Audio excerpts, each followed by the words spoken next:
If you're shopping for an EV in British Columbia this year, and you've seen headlines about stacking $9,000 in rebates, stop before you budget around that number. It's not accurate anymore, and I'll show you exactly why, plus what you can actually count on. Why this matters right now. Gas prices are sitting at multi-year highs, and it's pushing more Canadians toward electric. EV sales were up close to 21% in the first 4 months of this year alone compared to last year. And the timing lines up with a new federal rebate program, which is exactly where the confusion starts. What the federal rebate actually is? The old federal rebate, EVAP, ran out of money back in early 2025. What replaced it is called the Electric Vehicle Affordability Program, or EVAP, and it launched in February this year.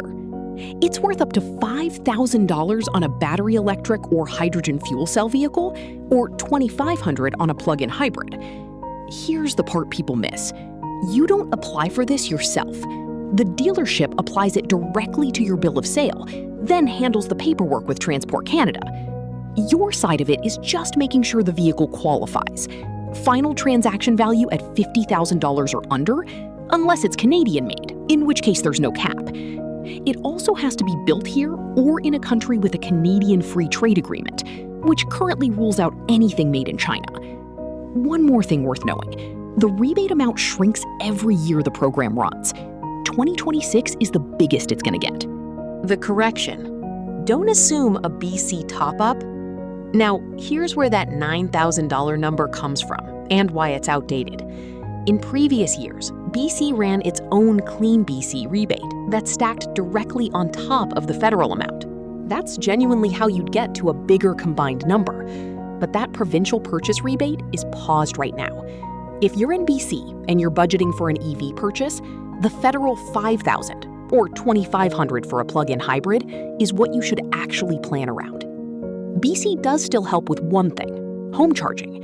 You can get up to 50% of the cost of installing a Level 2 home charger, capped at $350 through BC Hydro. That's real money, but it's a charger rebate, not a vehicle rebate. Don't fold it into your car buying budget. Why 2026 is still the right time to buy. Even without the provincial stack, the math still works in your favor this year for 2 reasons. First, the federal rebate amount only goes down from here, so the version available right now is the largest it'll ever be under this program. Second, with gas prices where they are, the gap between what you'd spend on fuel versus charging keeps getting wider. The rebate isn't as big as some headlines suggested, but it's still real money, and it's still the best window to use it. Practical checklist. So here's exactly what to do before you sign anything. 1. Confirm the vehicle's final transaction value, including fees, is $50,000 or under, or check whether it's Canadian-made, since that removes the cap.